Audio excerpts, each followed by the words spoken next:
What's going on, everybody? It's your boy C-Zar, and we are talking about crypto trading today.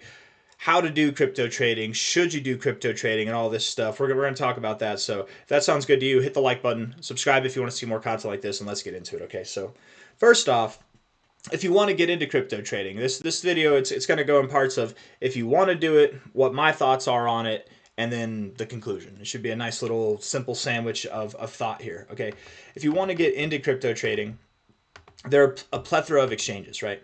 You can use Coinbase. If you're in the United States, you're very much limited to Coinbase, Kraken, Binance US, Crypto.com, Gemini, Robinhood. That's probably it. There's probably some more that I'm not thinking of. I can't remember. There's other exchanges that exist in the US, but you're just not able to use them. If you're looking to trade and you're in the US and you want access to any exchange around the world, there is a way to do that. You don't have to succumb just to Coinbase, just to Binance US to get your cryptos, right? You can access other exchanges like MEXC, KuCoin, whatever all these guys are, Bybit, some very reputable exchanges. If you use a VPN. So look into that, right? If you type in VPN or how to use a VPN in crypto trading, right, or something like that, essentially you would just go here, type in VPN, probably NordVPN, right, or ExpressVPN, whatever. NordVPN is the one that I've been recommended, and it's worked out well anytime that I've used it. Free VPN for Chrome, whatever. They're cheap. They're not that expensive. And you can use them each month. What they do is they change your IP address, right? It's a secure tunnel that encrypts your internet traffic, masking your IP address and location. So you can say that you're in China instead of in America, and therefore have access to various exchanges that Americans don't have access to, okay? If you're not in America, if you're outside of the US, none of that really applies to you. You've got free access for the most part. I mean, every country's different. Every country has its own laws, but make sure that you're doing that in accordance, right? You can buy spot, you can trade spot, and a lot of ways that people trade whenever it comes to crypto trading is they look for trend lines, right? They'll look for trend lines like this, like from a low point here coming up like this. That they'll try to trade based off of trend lines, and trend lines are nice and all, but they're not that helpful, right? Notice here I've got a low to a low, and you're missing the lows here, right? Notice here I have a high to a high, but the high didn't connect up here. And whenever we move up, maybe we connect with that high, but probably our next high won't connect with that high either. These trend lines, they're helpful sometimes, these diagonal lines, but they're really not that helpful actually. That's how a lot of people, whenever they start trading, that's what they do. If you're really trying to do things the right way and at a simplistic way, you need resistance and support lines. You need prior areas of resistance where you found resistance before. And yes, you wicked above it, but if you sold at this line, if you sold at the prior cycle's all-time high, you would have sold at a good price and been able to buy at a good lower price. Where was this low at? Where did you buy if you buy here? Well, this low was at prior resistance right here. You literally wicked to a T right to that price. You found support right here. Horizontal lines, prior area of resistance here, prior area of support here and here, right? It's not perfect all the way through, but there are moments where it is perfect, right? Where it's exactly perfect, where you're finding resistance exactly at the prior all-time high, right? Make no mistake, same thing here. If we take the high area here, you're finding resistance right at prior support, right at prior support here, right at prior resistance here. You see what I'm saying? We found support there, right here, right at our prior cycles highs, all the way back here. Horizontal lines, if you're looking to trade, if you're looking to invest, are very important. And they're not end-all be-alls. Don't just use any random line. Like here, this might not be the most obvious line to find support or resistance on because it's just kind of in the middle of nowhere, but use lines that have respect, that have had respect before, right? If we were to come down from this current price and find support, where would we likely find support? Well, from here, likely we'd find support somewhere around, at least like around 102,000, but we just did. If you look at this too, we actually just found support here, didn't we? We just found support, and it depends on the time frame. But if you're looking at the weekly time frame, the weekly closing high was right here. That one was, at least, the secondary weekly closing high. And that's exactly where we found support. It's exactly where we found resistance here. If we took it and we put it exactly to the daily closing highs here, you can see you found resistance right there and some resistance there. And now you've broken out, right? And this is the next phase, right? Besides identifying, the reason why you identify support and resistance lines is because that's where you want to make your buys and your sells, ideally, right? Whenever you break through a resistance point, this is whenever you're ready to sit back, relax, and let things take care of themselves, and it'll just continue to run on its own, right? You're breaking a very serious resistance point here at the all-time highs, but it doesn't matter if it's there or anywhere, right? Here, prior support became resistance, right? It became resistance. We were finding resistance on it here. Once we broke above it and we checked back for support, we went on a run. You know what I mean? That's exactly how it happens. We did this exact same thing here.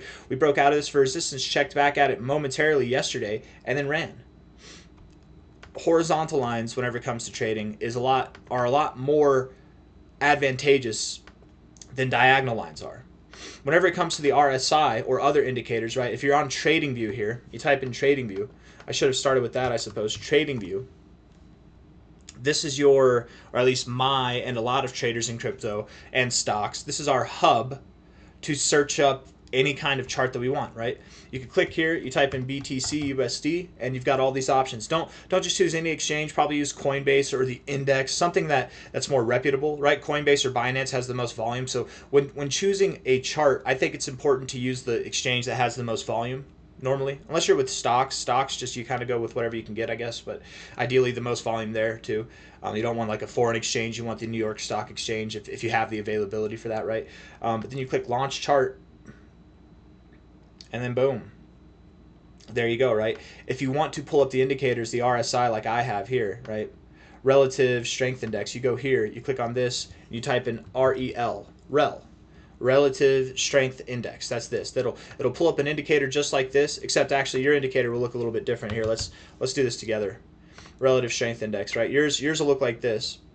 If you want to use this is fine. I'll explain what this is. So the purple line is the RSI itself. It's the indicator. And I'm going to change the color because purple on purple just kind of fades into nothingness there. Come on now, style. We're going to change it. We'll make it white so it pops out a little bit more. Okay. This yellow line is the moving average of this. In other words, it takes the average of all these points and it puts them together. So it's a smoothed out version of the RSI. I don't think that it's that helpful. It might be to some people, but I don't think it's that helpful. I think it's putting a lagging indicator on this already very helpful indicator. So what I do is I double click, I take off the RSI based MA, right? I also take out the overbought gradient and the oversold gradient because I just don't think that matters. I can tell when you're overbought, I can tell when you're oversold. I don't need any of that. So, and also personally, I shift my RSI to a 10 instead of a 14, right? 10. 14's fine. It's the default. Many people use the 14 and they do great with it. I've used the 14 for years of my life and I did plenty of successful trades with that. It's fine. I use the 10 because I feel like it's a little bit faster. And that's quite literally why I use it. You'll see these overbought readings, these oversold readings a little bit sooner. I feel like it provides a lot more accurate readings instead of false readings, but that's just me. 10, 14, it really doesn't matter. It's the same RSI, just at different levels, essentially, right? It'll literally, I mean, watch. Look at this RSI here. Put it at a 15, 16. It's the same RSI. It literally looks the exact same. It's just, instead of here finding support right above the 50, I guess here you are finding support right above the 50 here. Instead of hitting the oversold zone for support, you're actually finding support in between the oversold zone and something else, right? So it's the same, but different anyways, right? You'll still get bearish divergence in key areas. It's just you might respect different levels differently. Anyways, I use the 10. Whenever you're using the RSI, the Relative Strength Index, you want to see your readings above the 50 more than below the 50, right? The 50 line right here in the middle, this 50 line is very crucial. And I'm going to change the color on this one too. We'll make it yellow. Very, very crucial, right? Notice that when you're, and it's not this simple always, okay? We're on the daily time frame. It's very significant. The smaller time frames you go on, the less significant the RSI, the more volatile it'll be probably, and the less significant it is overall. But the daily is very significant. 3-day, weekly, monthly time frames, very, very significant time frames, okay? Notice how here you've got a predominant amount of your life under the 50. Here, it's rather neutral, and then here, you're spending a lot of time above the 50. Do you notice that? Do you notice that? Now watch what happens with the price. I'm going to guess bullish moving up. I'm going to guess neutral moving sideways, and below the 50, bearish moving down. I'm just going to guess that looking at this here. So if we look at this, from the time that you got above the 50, bullish moving up, right? You moved up. That was the beginning. You weren't moving down anymore. In fact, you actually broke out of this trend right here. And again, diagonal lines aren't always the most helpful, but we're identifying this consolidation phase, really, is what we're doing, right? So breaking out of this consolidation phase, you started breaking out of it here once you began residing above the 50 more, right? And you actually started off your low back here once you started residing above the 50 more. When you started being neutral with the RSI, you started being neutral with the price, moving sideways. And then, of course, whenever you got bearish with the RSI, you lived below the 50, you started to go down. Now, this is easy to see in hindsight. This is retrospective. It's very, very simple to see this and identify this, right? But how do you know? How do you know if when you go below the 50, it's just a short amount of time or it's a long-lived exposure endeavor? And that takes time. You're not going to know as soon as you're down here, oh, this is just going to be a short-lived experience. We're mainly going to be living above the 50 from now on. You're not going to know that each of these little dips are insignificant compared to the amount of time that you're spending up here. You're not going to know that. So what you look for is key areas of support. You look for behavioral types of indications, right? Here, notice you're getting higher lows and being productive. You're in a bit of an uptrend. This is how you can assume that you're not going to spend too much time below the 50, probably. Here, you're in a downtrend, lower lows, lower highs. Here, you're bouncing off the oversold zone and you're getting into the overbought zone. Here, you're rejecting the overbought zone and you're getting into the oversold zone. Do you see the differences, right? It's a puzzle you have to piece together, essentially, okay? And there's more to it than just this, right? But we're strictly just talking about the relationship between the 50, above the 50 being overbought and below the 50 being oversold, right? There are other levels that we have to consider here, right? Besides the 50. There's the overbought area, which is at the 70 for most cryptos, or for most charts, it's at the 70, and the oversold area, which is at the 30. Yes, it says 69.79, but I'm putting those lines there. It's 70 and 30. That's the overbought and oversold areas. Now, you hear this, and you can change the overbought and oversold areas too, right? Just like I changed the length of the RSI, you can change your, how would I do that? Hold on. Overbought, yeah. RSI 70 here for the overbought, upper band, middle band 50. You can change all this too. If you notice a crypto that behaves more like it's overbought when it's above 75 or above 65 than 70, you can do that. That takes a little bit of finesse and a little bit of understanding of your chart though, like a more personal kind of fit to a specific chart. But I digress. You can change those parameters around too. When you get overbought, you might think this is a great time to sell. When you get oversold, you might think this is a great time to buy. And ideally, yes, you want to sell when the price is overbought. Ideally, yes, you want to sell when the price is oversold. But let's think about this a little bit further, right? Imagine it's August of 2024, and we haven't been overbought since July. We finally make our move. We bounce off the oversold zone. Maybe you're waiting for it to get oversold to buy, but it doesn't get oversold. So you miss the buying opportunity thinking that you can only buy when it's oversold. That's not a good way to go about it, right? And then you look at that low there in the RSI. That's actually a great area to buy, right? If you pair it with the idea that this low is tied up with this low as far as the closing basis goes, and the RSI, by the way, these readings are all taken from the closing price, not the wicking lows. If you don't understand that, you got to look up how to read Japanese candlesticks. Okay, I'm not teaching that in this one, but from essentially red candles. The top of the body, that's the opening price. The bottom of the body is the closing price. The wick is how low the price went before the day closed. So throughout the day, you opened up here, you came all the way down here, and then before the day closed, you came right back up here and closed right there. Where you close is where the RSI is based off of, okay? If you waited for it to get oversold, you would have missed the boat. But if you know how to read the RSI, you could see, higher lows, higher highs maybe. We're in this kind of trend already starting out. We're at the oversold area. It might bounce. We're at this area of horizontal support where it might bounce. Maybe I should buy here and not wait for it to get oversold. You know what I'm saying? Like that kind of obvious endeavor there. You don't have to buy whenever it's oversold there. And then just because you haven't been overbought since July 2024, July 26th, whatever, you haven't been overbought here. And if you did sell at the overbought area, you would have sold at a key area. Don't get me wrong. It would have worked out well, especially in these neutral kind of ranging phases. It works out like that. But when you're breaking out, whenever you're moving higher, these overbought readings are not oftentimes the best areas to sell. If you sold here, or if you sold here or here, momentarily, yes, it would have been a proper decision. But if you didn't get back in within 2 weeks, it was a bad decision. Momentarily, yes, it would have been a good decision. But if you didn't get back in 3 days, it would have been a bad decision. Momentarily, yes, a good decision. But if you didn't get back in that week, it was a bad decision. You know what I mean? If you sold at all these points, you would have sold at the overbought zone and you would have sold at relative highs, sure, but would you have gotten back in at relative lows? Would you have known where those relative lows are, where you're going to bounce in the RSI, where you're going to bounce in price? I mean, the sophisticated traders can ideally figure that out or make their best guesses, but this is stuff that if you're learning how to trade, you should avoid. Avoid the idea of buying and selling every single dip that you can, right? get used to the idea, especially if you're a beginner, with buying the relative lows. Try to DCA. Don't throw in a fat bag all in at once, okay? Don't throw in like 100% of your portfolio. Throw in like 20% here, 20% there, 20% here, 20% there, 20%. You get a nice average of your buying price, right? And I'm just doing it here. Ideally, you wouldn't want to buy at the highs, but as a human being, if you put in 20% here and it rips up, you might feel compelled to buy more because it's going to go to the moon. Oh, it didn't. It didn't go to the moon. I'm glad that I didn't put in 100%. Oh, it's going to the moon again, guys. Why am I not putting more money in here? Oh, I'm glad I didn't put in 100%. You know what I mean? Like, you want to DCA regardless of your emotions. Don't trade based off of your emotions. Trade based off your strategy, whatever your strategy might be. Develop your own strategy. Take someone else's strategy, whatever. If it works, it works. If you're making money, that's the main point here, right? But whenever you get overbought, imagine this time, right, we're breaking out of this downward sloping trend. And again, diagonal lines aren't the most useful, but here it's rather useful for this like trending range. It is rather useful, but they're not the most useful, right? You broke out of this, and once you broke out of that, you had a nice little leg up, right?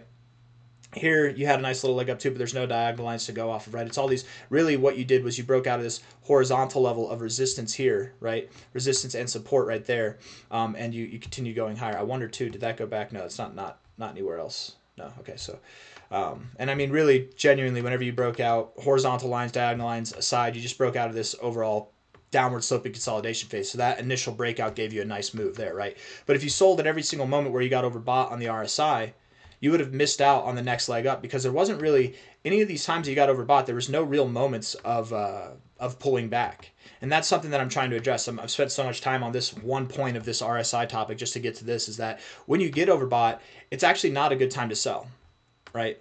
We kind of illustrated that here, right? When you start getting overbought, if it's been a while, right? It's been a long time since you've been overbought, you're finally getting overbought again. It's not a good time to sell. It's a good time to wait, okay? Look at whenever we topped off last time, where the actual high was. Notice how the RSI was no longer overbought. Notice how you had a bit of a downtrend starting since November to January. It took months to achieve, right? Even if you do want to sell in the overbought zone, even if we start to curve this down, we could still grow or meander for a month before we actually start moving down. You know what I mean? But we're probably not going to. We're probably going to continue to grow here. That's my assumption. Whenever you get moments like this where you're getting in and out of the overbought zone, that's really good. That's really, really good stuff. The overbought zone, being called overbought, is kind of it's kind of anti how you should look at it. You should really think of it as the power zone, the area of strength, the bullish area of control. It's the area where the bulls do their best work. You want to be overbought. When you're overbought, that's when you get the big moves up. When you're oversold, that's when you get the big moves down. Okay? Yeah? And it's that simple, but it's not that simple at the same time. Sometimes you get into the overbought zone just to reject it. It's all about behavior. Rejecting it, not a good thing. When you reject the overbought zone, or you reject the oversold zone, you reject the overbought, you look to find support not at the 60. It's nice. If you get rejected off the overbought zone and you find support off the 60, that's a good reversal. That's a good signal. Most of the time it doesn't happen. You'll find support at the 50. Or you'll go find support at the oversold zone. Or you'll go into the oversold zone. Rejecting the overbought zone is not a friendly thing normally, okay? Your best hope is to find support at the 50, but if you can't get back into the overbought zone, down you go. Dead you are. Same thing with the oversold area, but just in a flip of context, right? Here, you reject the overbought, you look to find support at the 50, at the 40, or the oversold zone, or in the oversold zone. Here, if you bounce off the oversold area, if you reject the oversold area, you look to find resistance at the 50, the 60, or the overbought zone, or into the overbought zone, right? So the 60 and the 40 are also key areas in the RSI, I think, right? When you're above the 60, that's when you really are promoting strong moves. Whenever you're below the 40, that's when you're really promoting bearish moves, right? Obviously, the oversold and the overbought zone are extensions of that strength, but whenever you get above or below these areas, these are very key areas too, right? If you're bouncing between them, between the 40 and the 60, and it can be fudged. It doesn't have to be a precise thing, right? It can be fudged a little bit. When you're bouncing between these areas, this is kind of normal whenever you're ranging, but then whenever you pick a side, oftentimes, if you pick a side, you would actually get oversold or you'd actually get overbought. So the fact that you're rejecting the overbought and the oversold area here just expresses volatility amidst the neutrality. When you finally start actually breaking through and getting overbought, you see volatility it announces volatility amidst the neutrality. This was rather neutral right here. You didn't really go anywhere right here. A little bit tilted up, but very neutral and volatile, right? Whenever you're bouncing from oversold to overbought, that expresses volatility, and volatile you were. But once you actually started getting overbought and you stopped messing with the oversold zone, that's when you actually began moving up higher, right? That's whenever you began moving up higher. It's about behavior. It's not about these simple rules, so simple as, oh, it's overbought. That's a good thing. No, how are you acting with this overbought zone? Are you dancing with it like this? Good. Very bullish behavior. Yes. Are you staying above the 60? Absurdly bullish. Are you living above the 50 overall? Bullish as hell. Good. Yes, it's the behavior. Oh, we just got overbought here. Is it time to go? Well, I don't know. How are we interacting with it? Well, we've got a lower low and a lower high. We just broke out of our trend, and did we really interact with this overbought zone? Did we live with it, or did we just reject off of it? And now we're looking to go lower. Well, we rejected it, right? It's exciting to get here, but if you waited just a little bit to see how you interact with it, I promise you have the availability to wait. Look at what the price did here. Look, either you sell this top or you sell this top. But by the time you hit this top, there's a realization that, uh-oh, we're not breaking through. We're not doing a dance with the overbought zone. We're actually rejecting it. You break below the 50, you check back here for resistance. We're going down. You know what I mean? Like that's the that's kind of the perspective, at least that I have there, right? And beyond that, also, if you look at the RSI overall downtrend beforehand, if you take, I like to draw circles sometimes right below the 50 and above the 50, right? You draw below the 50 here and above the 50 here. What has more readings? Is it above? And I know this is kind of hard because I got the white on white. It's not normally white on white. It's normally what other color? This is orange on white, so it stands out a little bit more. But obviously you're residing below the 50 more after reject, and this was before rejecting this overbought area. It should be very clear the environment, the behavior that you're doing, it's probably not conducive to anything that'll grow. Not only that, but you can draw this diagonal trend line, which I was saying you should avoid drawing, but you can also see that you're still within this consolidation phase. So all these bearish seeming indications, along with being at a point of resistance in your consolidation phase overall, it would make sense that you'd come down, right? I'm just trying to explain some stuff there, right? So using the RSI, I think we've done a good enough job talking about that there. Whenever it comes to trading, you guys, getting back to the main point here, whenever it comes to trading, you want to avoid leverage, all right, in crypto. You don't need leverage. There's no point in having leverage at all. Crypto, you can make a 25x in a week. You can make a 25x in 6 months. You can make a 100x or multi-100x in 6 months without using leverage, just by buying and holding, right? And that's the trick, really. That is the trick. As much as all this fancy trading stuff, and this is barely scratching the surface, man. Like, this is just, I didn't even know how this video would go. I didn't expect to highlight the RSI or anything like that, but that's a simple tool that anybody can use, and especially if you're new, you'll probably use it wrong. You'll think that you'll apply all these rules the way that I'm saying them, exactly how they're supposed to be intended, and no, you're just misinterpreting it, and then you're taking your own interpretations and using it the wrong way. But you'll learn if you want to learn. You know what I mean? That's just how it is. It takes experience. It takes not just what I'm understanding of, and not just my words, but it takes your own words. Okay. And if you're trading, here's the deal: if you're trading, you need to understand that you're going to have your own way of doing things. And you're going to notice things about the markets that maybe other people don't notice, or things that work for you. It doesn't matter if you do things differently. You don't have to do everything to a T exactly how the book says it. You just have to do it in a way that makes you money, in a way that makes sense to you. So whether or not you agree with all these rules that I've outlined for the RSI, all these these behavioral tendencies that I've identified with the RSI, whether you agree with it or not, doesn't matter. If I'm making money, that's all that matters. If you're making money, that's all that matters. There's going to be 1,000 different ways to do technical analysis. Some don't even involve the RSI, or a lot don't even involve the relative strength index. You know what I mean? They involve other things. There's a plethora of tools out there. And as long as you're using a tool that makes sense to you, that helps you make money, that's all that matters, right? That's all that matters. Don't be one of those people who's like, haha, you're still using the MACD. That MACD sucks. Well, dude, if he's making money, then MACD doesn't suck. You know what I mean? If you're using the RSI and you're losing money, who are you talking to? You know what I mean? Like, just it doesn't matter who a successful trader is in the crypto space or in the world that's using whatever indicator. Shove it up your you know what, because it doesn't matter if you're not making money, right? It only matters if you're making money. This guy, whatever his name is, could be using Bollinger Bands and making a killing.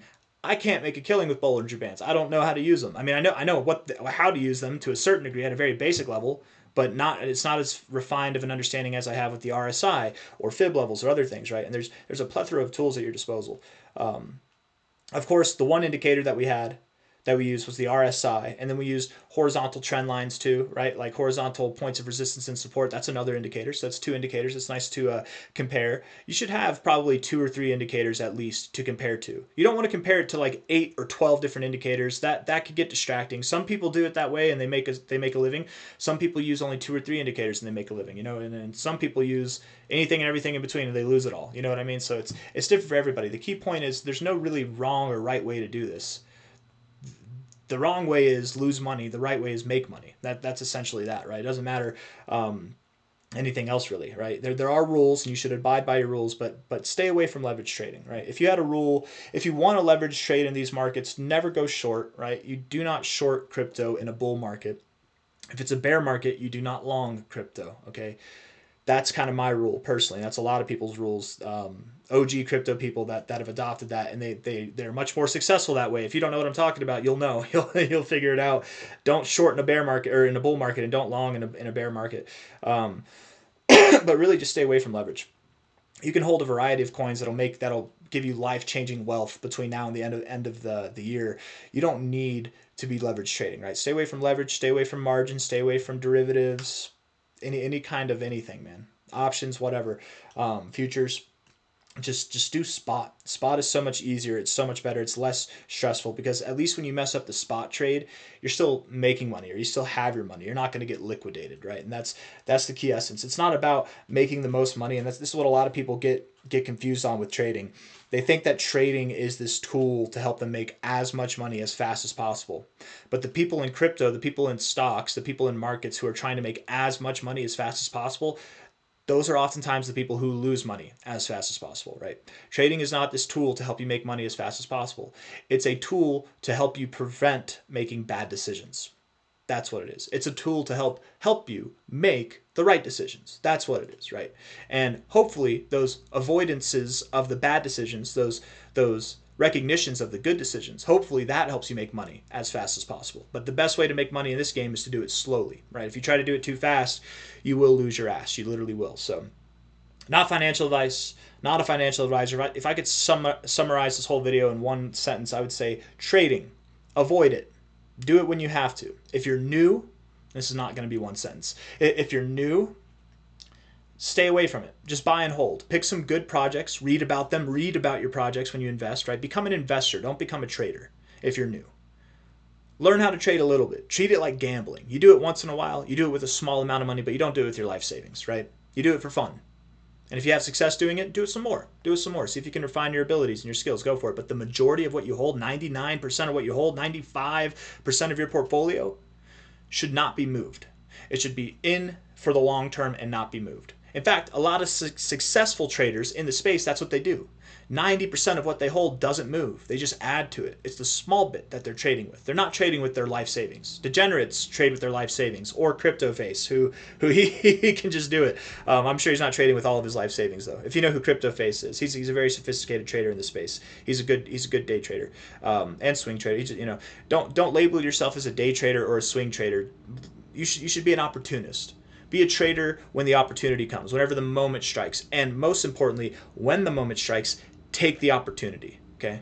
If you don't take the opportunity, it'll probably take like 3 or 4 or 5 times of missed opportunities for you to realize that feeling of, should I make a move? Should I do it now? It's not an emotionally backed feeling. It's like it's like from experience, you know that this is about to go down and you got to act quick. Like I don't know if I know how to explain what I'm talking about here, but you'll know if you're experienced in the markets, you probably know what I'm talking about. It's just there's opportunities that show up that demand your attention, and if you give them attention, they will reward you. You know what I mean? And they're very obvious, and it's not so obvious to new traders. I guess it'd be more obvious to people who have experience and have seen these opportunities come before and they had a good time, or they've seen these opportunities come before and they missed out on it, and so they know better now. I don't know. I'm just talking at this point, man. I'm just talking at this point. If you're a new trader, stay away from trading. Just stay away from it. If you're an old trader, stay away from leverage. If you're a new trader, stay away from leverage. Don't leverage. Just spot trade in crypto. There's no need for it. You want to do leverage trading or options trading, go to the stock market. Go where things are a little bit more or less predictable at times, I guess, right?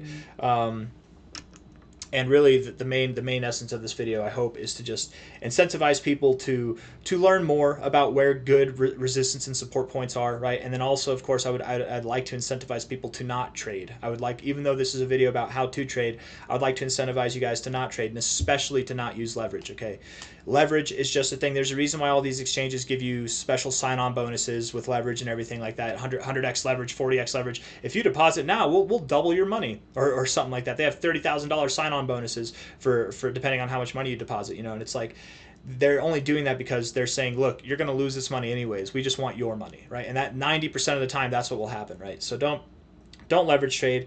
All the people who say they leverage trade, they really don't, man. They don't make any money leverage trading. They really don't. Like, the only people who make money leverage trading are the people who post it, who show those posts. And if they're posting like one successful trade a month, that means that they're actually losing money and they're only posting their successful trades. You know what I mean? If it's someone like Crypto Face, who every time he makes a video, he's posting his trades, you know that they're trading actively and that they are successful traders. But the majority of the people in the space are not active successful traders. I know of two that come off right to my head right now, is Eric Crown and Crypto Face in the crypto space. Those two, I would assume, are active daily traders, if not opportunistic traders. Maybe not every single minute of every single day are they trading, or maybe not even every single day are they trading, but they are active traders, right? Me, I'm more of an active investor. I look to put my money into different things and I just hold, I wait. And then whenever that one thing that I'm holding pumps, I sell it and I put it in the thing, I rotate my money. I wish I talked about this earlier in the video, but rotation is better, in my opinion, and less stressful than trading. It is trading to a certain degree, but rotation is a good thing. If you're holding 5 cryptos and one of them pumps a lot, you bought these 5 cryptos, you did your research, and you're making sure that these are the right ones, these are the good ones, right? Maybe one's a dud, maybe one's a superstar, right? And in this week where one's a superstar and one's a dud, you sell the superstar after it pumps. You might even allocate to the dud a little bit because it's down, and then you also allocate into the other 3. And then when that one pumps, then whenever the next one pumps, you allocate to the other 3 or the other 4. And then when that one pumps, you sell and you allocate. You rotate your funds. Rotating funds is probably more advantageous, and it would be more advantageous to the average investor than any kind of trading would be. And you'll know what I'm talking about if you're allocated, if you're diversified. If you have 5 coins, they're not all going to pump at the same time. Maybe they all do. Maybe they're all up 8% one day, but one of them's up 40%. You sell that one that's up 40%, you rotate in those that are up 8%, or the one that's down. And then when those have their turn and they're up 40%, you just rotate round and round and round you go. It sounds simple. It's not always that simple. You have to have winners. You have to have coins that actually grow. You don't want to sell a coin that's pumping 40% for a coin that will never pump. You know what I mean? You don't want to do that, and it takes a little bit more finesse than that. But whenever you're in a groove, whenever you're with the right coins, and you've got proof and experience with these coins growing throughout the market, you can rest assured that whenever you sell and you take profits, you can put them in something that will also grow and hopefully amplify those returns, even if what you sell continues to grow. I hope that makes sense. I don't know. But yeah, to summarize this video, I'm going to try it again. Summarize this video. If you're trading, take it slow. Look for opportunities. Don't use diagonal lines. Use horizontal lines. Use some kind of indicator. Learn about that indicator. Use multiple indicators, like 2 or 3.